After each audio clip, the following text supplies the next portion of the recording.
वांग्याच्या शेतात करणीचा प्रकार, शेतकऱ्यांमध्ये भीतीचे वातावरण। कोल्हापूर जिल्ह्यात करणीच्या घटनांमध्ये वाढ होत असून आता एका शेतकऱ्याच्या वांग्याच्या शेतात अघोरी प्रकार आढळल्याने खळबळ उडाली आहे।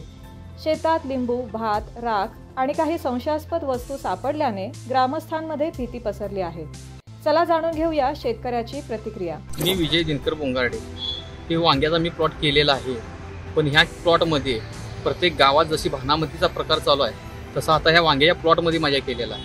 ह्या प्लॉटमध्ये जागी जागी लिंबू ठेवणे, त्या लिंबामध्ये टाचण्या घुसवणे, एका कोपऱ्यामध्ये नारळ फोडून दहीभात लिंबू हे सगळा प्रकार केलेला आहे आणि हे सगळ्यांनी कुठंतरी थांबवावं अशी माझी अपेक्षा आहे। कारण का आता हे गावातलं करू द्यात, पण आता हे शेतकऱ्यांना सुद्धा सोडणं झालेलं आहे।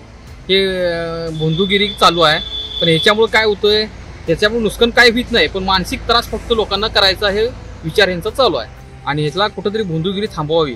आणि हे 5-10 हजार रुपये भोंदूगिरीमध्ये खर्च करतात, ते न करता त्याचा कुठंतरी देवकार्याला ह्याला उपयोग करावा एवढीच आमची अपेक्षा आहे। आणि हे शेतकऱ्यांना हे कधी आता त्रास देणं बंद करावं एवढी आमची खरोखर कळकळीची विनंती आहे। करणी म्हणजे नेमके काय?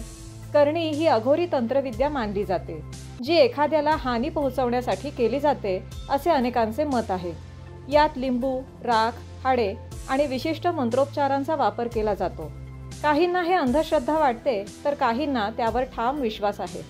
या घटनेमुळे शेतकरी भयभीत झाले असून यामागे हेवा किंवा वाद असावा असा संशय व्यक्त होत आहे।